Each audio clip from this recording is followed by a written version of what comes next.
Bonjour à tous les amis, écoutez, j'espère que vous allez bien ce dimanche. Aujourd'hui, une nouvelle vidéo où je vous présente comme d'habitude mes films. Mais avant, j'ai un coup de gueule à passer. Vraiment un gros coup de gueule concernant Sony. Comme vous le savez, je pense que vous avez dû voir sur les réseaux sociaux ou autres que Sony arrête le physique en 2028. Moi, je vais pas vous mentir, ça me fout les morts. Ça me fout les morts parce que depuis tout petit, j'adore Sony. Je suis aussi Nintendo avec la NES, mais plus Sony. Donc, qu'ils arrêtent le physique, ça me fout les morts parce que, bah, moi j'adore le physique. J'adore le physique. Alors, encore une fois, j'ai rien contre le démat. Et parfois, j'achète même des jeux en démat. Mais, voilà, le physique, c'est la vie. C'est la vie. Et là, Sony, ils font n'importe quoi. Ils peuvent contrôler. Maintenant, ils peuvent tout contrôler. Ils mettent un jeu à 120 euros, vous le payez 120 euros. Et s'ils sont pas contents, du jour au lendemain, ils peuvent vous le retirer. Même si vous avez payé 120 euros. Donc ouais, je ne comprends pas les décisions de Sony. À voir ce qui va se passer dans les prochains mois, hein. Mais ouais, ça me fait chier. Je le dis honnêtement, et j'ai toujours été honnête avec vous, ça me fait chier. Ça me fait chier. Voilà, donc ça c'était la petite parenthèse coup de gueule. Maintenant passons au film. Alors, le premier film que j'ai acheté, c'est Point Break, le remake. Euh, alors, pour ceux qui connaissent pas, c'est un groupe de braqueurs qui font des braquages, mais avec du sport extrême, on va dire. Ils font du sport extrême en faisant des braquages, on va dire.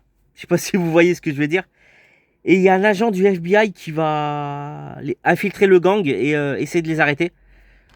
Donc, remake qui s'est fait défoncer sur les sites. Parce que comparé à l'original, ça c'est nul. Moi j'ai vu, je l'ai pas vu, encore vu celui-là. Mais j'ai pas vu l'original non plus. Mais l'original c'était beaucoup le surf. Là on est plus avec de la moto, de l'escalade, du wakesing. Enfin du wakesing, des trucs d'avion, je sais pas quoi. Donc ouais là on fait vraiment tous les sports extrêmes. Donc pourquoi pas visuellement en Blu-ray, ça déboîte, le visuel déboîte en Blu-ray. Donc écoutez, à voir, hein. À voir quand je l'aurai vu, mais bon. Après, ça reste un film de pur divertissement. Donc voilà, il faut arrêter de critiquer ce genre de film parce que on le compare à l'original, quoi. Ensuite, deuxième film, c'est Django Unchained de Quentin Tarantino.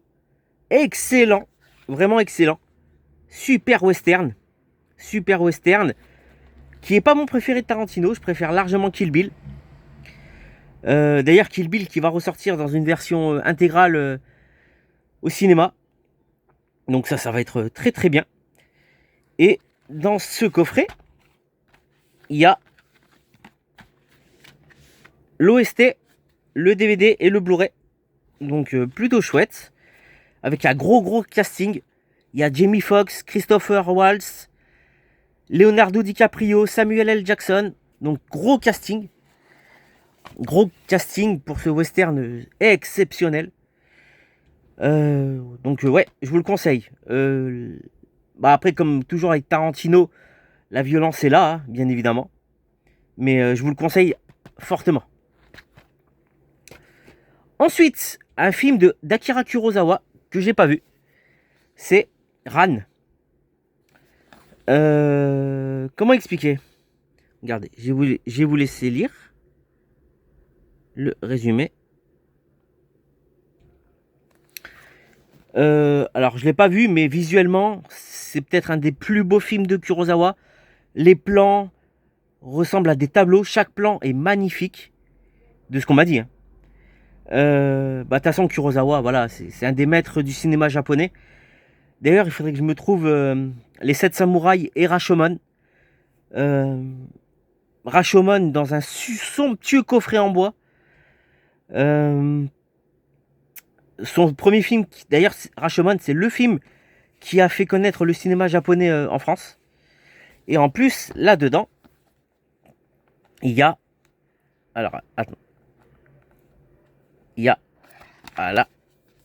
Donc, il y a le DVD bonus et le film. Et aussi, il y a un livret. Donc ça, c'est plutôt cool sur les cahiers du cinéma. Avec plein d'anecdotes et tout. Donc, plutôt chouette. Par contre, faut aimer. Faut aimer que ce soit lent. Très contemplatif.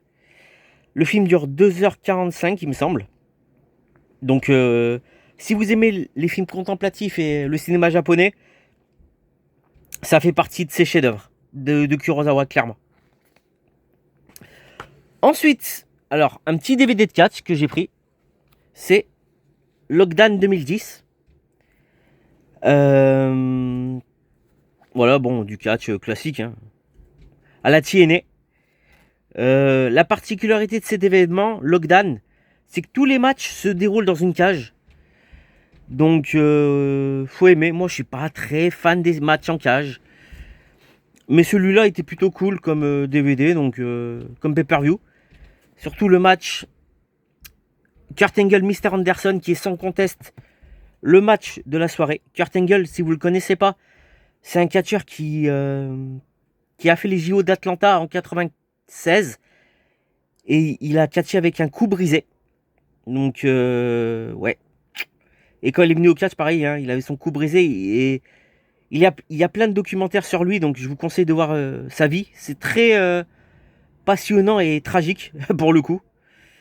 Mais ouais, c'est pay-per-view plutôt cool, quoi. Un petit événement sympathique, on va dire. Ensuite, un film canadien que je connais pas du tout. C'est Starbuck.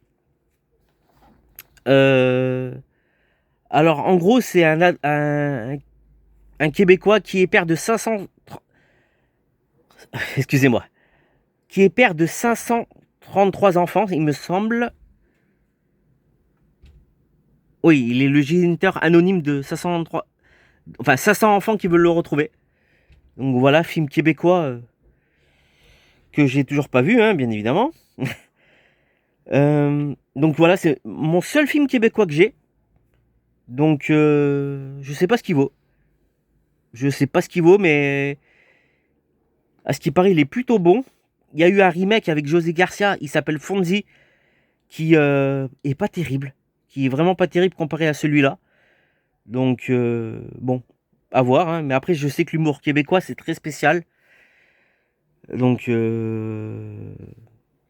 voilà, à voir.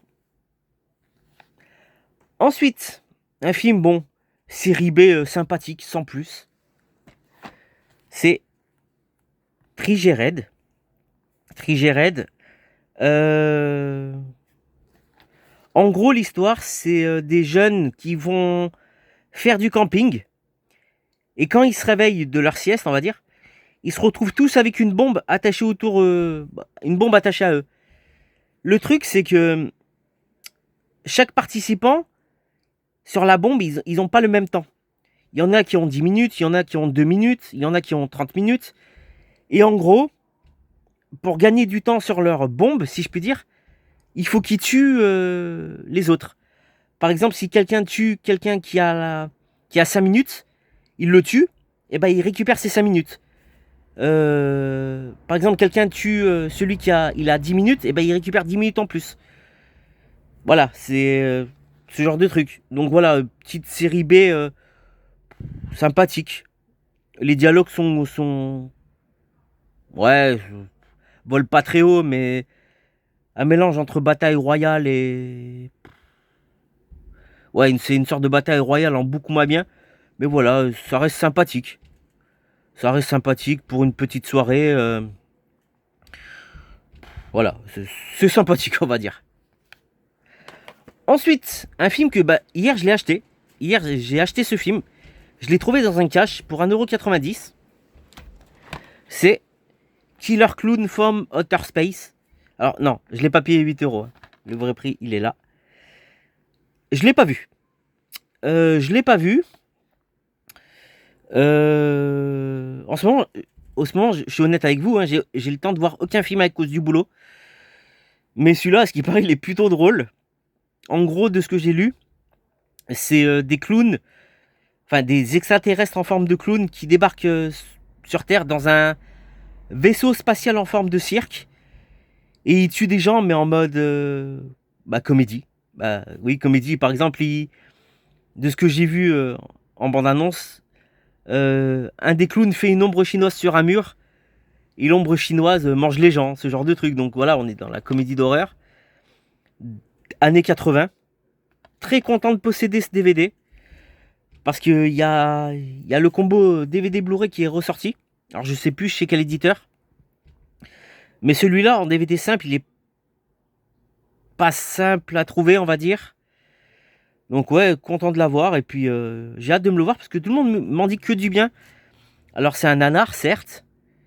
Mais bon, bah à voir. Hein. Moi j'aime bien les comédies d'horreur. Donc à voir ceux qui donnent. Ensuite, un film que j'ai vu. Ah, enfin un film que j'ai vu. C'est Fog de John Carpenter. Je l'ai trouvé en Blu-ray.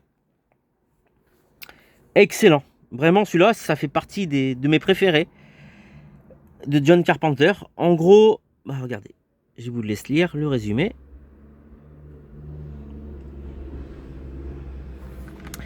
Le film est vraiment excellent. Ça joue beaucoup sur les ambiances, sur l'ambiance, sur le brouillard.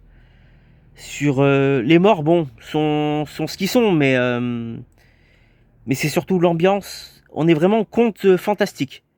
Pour le coup, c'est vraiment un conte qu'on pourrait se raconter au coin du feu. Vraiment très très bon. Le look des marins, bon, on les voit pas vu que c'est des fantômes. Mais déjà, j'adore la jaquette. Je sais pas ce que vous en pensez. John Carpenter, je suis pas grand fan de son cinéma. Je vais être honnête avec vous. Je suis pas grand fan. J'ai bien aimé Halloween. Mais c'est le seul que j'ai vu. J'ai vu Halloween et Fog. Donc voilà, le reste ne m'intéresse pas pour être honnête.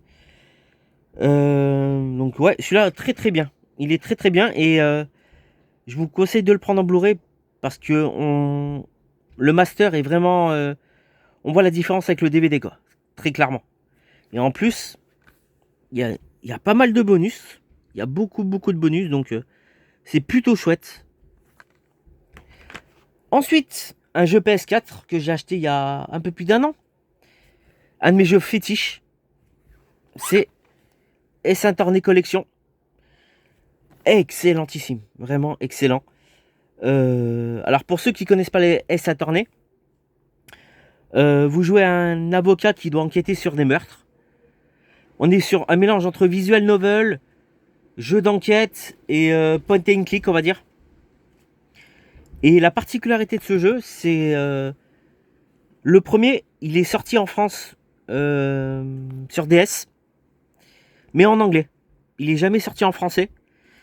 Et le deuxième, donc le Paris du procureur, il est sorti uniquement sur DS au Japon. Il est jamais sorti en France. Donc ouais, faire une compile PS4 de ces deux classiques, j'étais content. Vraiment, j'étais très très content. En plus, les personnages sont vraiment attachants. Les enquêtes sont pas si simples que ça. Sont vraiment pas si simples que ça. Il y a certaines enquêtes où j'ai galéré, vraiment. Mais les personnages sont... Il y a beaucoup d'humour, ils sont attachants les personnages. Donc ouais. Et en plus, pour un jeu qui commence à être... alors j'ai envie de dire rare. C'est peut-être pas le bon terme, mais on va dire que c'est typiquement le genre de jeu, quand le physique, comme je vous l'ai dit, il va disparaître, il va être recherché, je pense. Celui-là, il va être recherché. Donc ouais, si vous aimez les jeux d'énigmes, visual novel et tout, c'est un must-have. Clairement, c'est un must-have. Ensuite, un film de Nicolas Winding Refn que j'ai pas vu. C'est Néon Démon.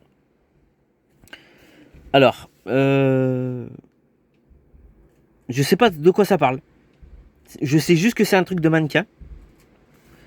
Mais après voilà, je l'ai pas vu le film. Mais par contre, j'ai testé le Blu-ray pour voir s'il marchait. Bon, il marche évidemment. Mais visuellement, c'est une folie. Visuellement, ça joue sur les couleurs. C'est la qualité Blu-ray, elle est somptueuse. Elle est somptueuse. Après, bon, comme c'est du Nicolas Winding Refn, le film est très lent. Encore une fois, je ne l'ai pas vu, donc je ne vais pas juger ou autre.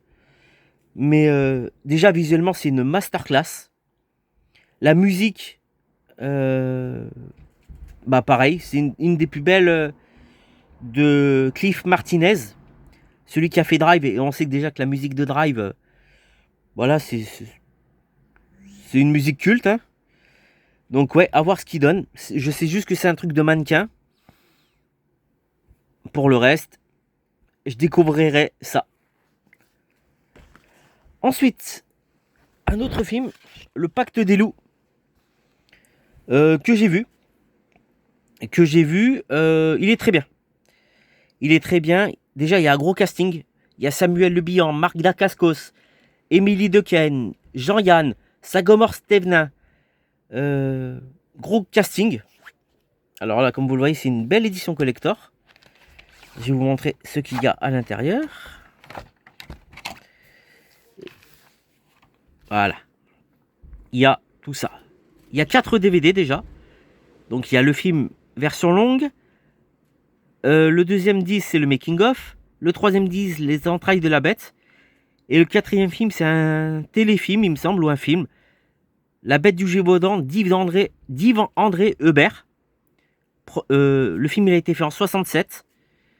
Donc, je sais pas ce qu'il vaut, le film de 67. Mais le film est vraiment cool, celui-là. Mélange entre film historique, film d'horreur, film d'arts martiaux. C'est un peu un fourre-tout. Mais très très bien. Visuellement, c'est très beau. Là, on est vraiment au temps du roi Louis XV, il me semble. Je sais plus. Par contre, ça, je peux te dire des bêtises. Mais le film est très très bien pour une pure soirée. Vraiment, je vous le conseille.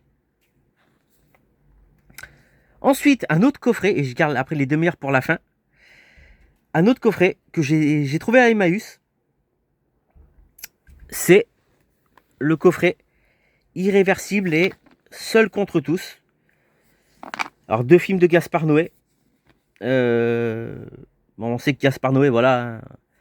Vous connaissez tous Gaspard Noé, je pense. Pour ceux qui ne le connaissent pas, c'est un réalisateur qui fait des films assez polémiques. Et en gros, Irréversible, bon, je pense que tout le monde connaît, mais en gros, pour ceux qui ne connaissent pas, c'est une femme qui se fait agresser, on va dire. Et t'as son copain qui cherche à la venger. Et Seul contre tous, c'est un boucher qui... Comment expliquer? Non, je peux pas expliquer le film. Je peux pas expliquer le film, il faut que vous le voyez par vous-même. Mais le truc, c'est que les deux films... Alors, attends, c'est un peu long, désolé.